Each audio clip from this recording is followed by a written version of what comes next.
Bienvenidos a este primer episodio de nuestro podcast académico, donde exploraremos cómo la educación puede convertirse en una herramienta de transformación social en Colombia. Hoy hablaremos sobre desigualdad educativa y el modelo bancario de educación, conceptos profundamente analizados por Paulo Freire. A lo largo de este episodio, conectaremos estos temas con experiencias reales, teorías contemporáneas y reflexiones sobre la docencia. La desigualdad en Colombia se manifiesta de múltiples maneras. Aunque en las últimas décadas el país ha avanzado en cobertura, las brechas territoriales siguen siendo profundas en regiones rurales, especialmente en zonas dispersas de departamentos como La Guajira, Cesar, Chocó, Caquetá o Putumayo. En las escuelas enfrentan limitaciones estructurales, aulas improvisadas, falta de conectividad, ausencia de bibliotecas, laboratorios y espacios deportivos. Mientras tanto, en periferias urbanas de ciudades como Barranquilla, Cartagena o Bogotá, encontramos instituciones saturadas con grupos de más de 40 estudiantes por aula y docentes que deben responder a las realidades sociales marcadas por la pobreza, el desplazamiento, la violencia intrafamiliar y la falta de oportunidades.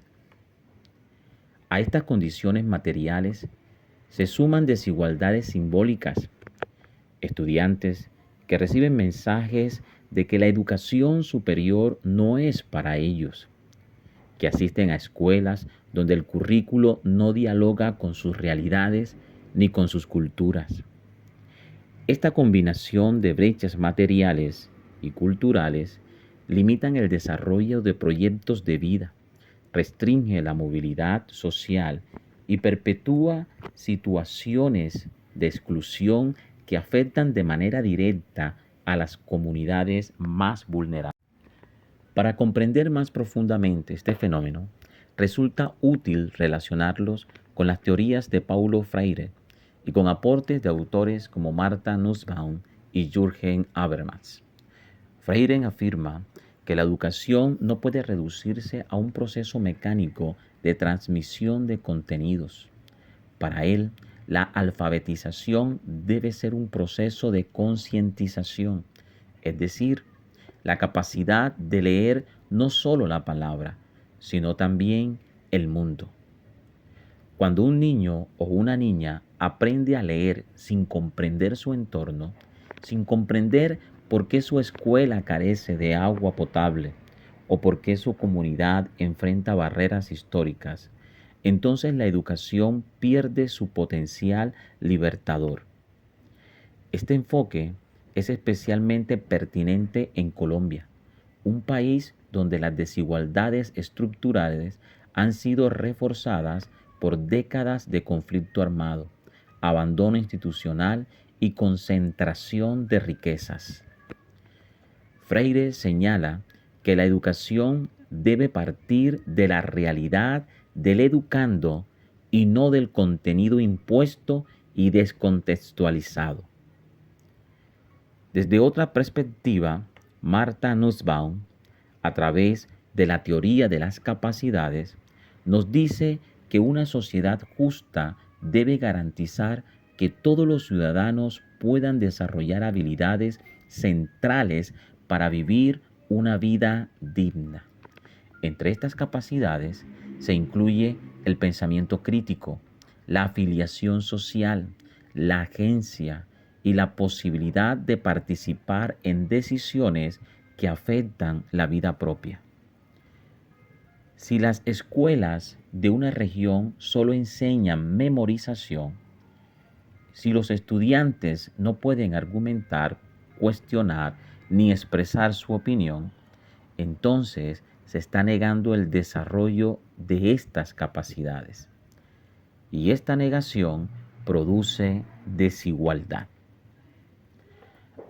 Habermas completa este análisis al afirmar que la democracia depende de ciudadanos capaces de participar en la deliberación pública. Una educación que no fomenta el diálogo, la argumentación y la construcción colectiva del conocimiento debilita la calidad democrática del país. En Colombia, donde los índices de participación ciudadana son bajos en muchas regiones, una educación que no enseña a debatir ni a cuestionar perpetúa relaciones de poder y de desigualdades. Al relacionar estos tres enfoques, Freire, Nussbaum y Habermas, entendemos que la desigualdad educativa no es únicamente un problema de infraestructura, sino una problemática profunda de política y cultura. La escuela es un espacio donde se define quién puede pensar, quién puede hablar y quién puede ser escuchado. Esta definición reproduce o transforma desigualdades históricas. Superar estas brechas exige una educación que reconozca las voces de los estudiantes y sus comunidades. Necesitamos políticas que favorezcan el desarrollo de capacidades, escuelas que dialoguen con el territorio y docentes formados para acompañar procesos de transformación social. Freire, Nussbaum y Habermas coinciden en que la educación solo es auténticamente democrática cuando permite que cada estudiante descubra su poder para participar, interpretar y transformar su realidad. Esto significa enseñar para la ciudadanía activa, no únicamente para aprobar exámenes. La desigualdad no se supera solo con más aulas, sino con aulas donde se piense, se cuestione, se actúe para la vida cotidiana. Entonces nos preguntamos, ¿cómo garantizar que la educación desarrolle capacidades reales y no solo transmita contenidos? ¿Qué papel deben jugar las comunidades en la construcción curricular? ¿Cómo medir una educación que empodera y no solo certifica? Educación bancaria y mantenimiento del statu quo. El modelo bancario de educación, descrito por Freire, es aquel en que el docente deposita información y el estudiante se limita a recibirla. Este modelo ha predominado en muchos sistemas educativos del mundo, incluido el colombiano. Cuando la educación se concibe como depósito, el estudiante deja de ser sujeto activo para convertirse en objeto pasivo. Esta pasividad se traduce en obediencia, falta de cuestionamiento y reproducción de estructuras sociales desiguales. En Colombia, esta lógica se evidencia en prácticas como clases magistrales unidireccionales, currículos rígidos que no se contextualizan, evaluaciones basadas exclusivamente en memorización y poca participación estudiantil en decisiones escolares. Además, la educación bancaria tiende a invisibilizar los saberes de comunidades indígenas, afrodescendientes, campesinas y urbanas populares, imponiendo contenidos que no dialogan con sus identidades. De esta manera, la escuela se convierte en un mecanismo que refuerza el statu quo en lugar de cuestionarlo. Freire es contundente. Él dice, la educación bancaria domestica, mientras que la educación libertadora emancipa. En el modelo bancario, los estudiantes no aprenden a pensar críticamente, sino a obedecer. Freire explica que esta forma de enseñar es funcional a sistemas políticos que buscan mantener el orden establecido. Cuando los estudiantes no cuestionan, el poder no se transforma. Desde la perspectiva de Montaigne, la función de la educación no es llenar la memoria, sino cultivar el juicio. El estudiante capaz de analizar, comparar y argumentar es un ciudadano más libre. Por ello, Montaigne afirma que prefería un alumno con juicio que uno con memoria abundante. Por su parte, Kant plantea que la autonomía surge del uso público de la razón. Una educación bancaria que solo pide repetir contenidos niega esa autonomía. Para Kant, educar es enseñar a pensar por sí mismo y no a repetir lo que otros dicen.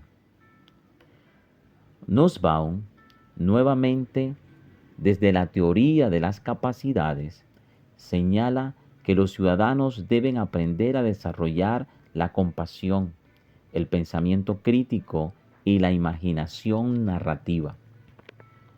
El modelo bancario restringe estas capacidades al reducir la educación a entretenimiento mecánico. Cuando un estudiante colombiano simplemente memoriza la definición de democracia, pero nunca participa en una discusión, no se le está formando como ciudadano. Freire propone alternativas claras. La educación dialógica centrada en la investigación colectiva, la reflexión crítica y la acción transformadora. Esta educación reconoce al estudiante como sujeto político y una escuela como espacio de construcción de sentido. En Colombia, donde tantas comunidades han sido históricamente silenciadas, la educación dialógica tiene un enorme potencial para construir tejido social. Cuando relacionamos a Freire, Montaigne, Kant y Nussbaum, entendemos que el problema no es únicamente pedagógico, sino ético y político.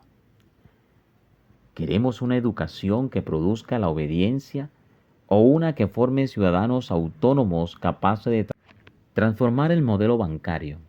Implica transformar también nuestra visión de los estudiantes. Pasamos de verlos como recipientes a verlos como protagonistas. Pasamos de pedirle que memoricen a invitarlos a pensar. Cuando adoptamos metodologías dialógicas, aprendizados basados en proyectos, investigación escolar y construcción colectiva del conocimiento, estamos sembrando semillas de ciudadanía activa.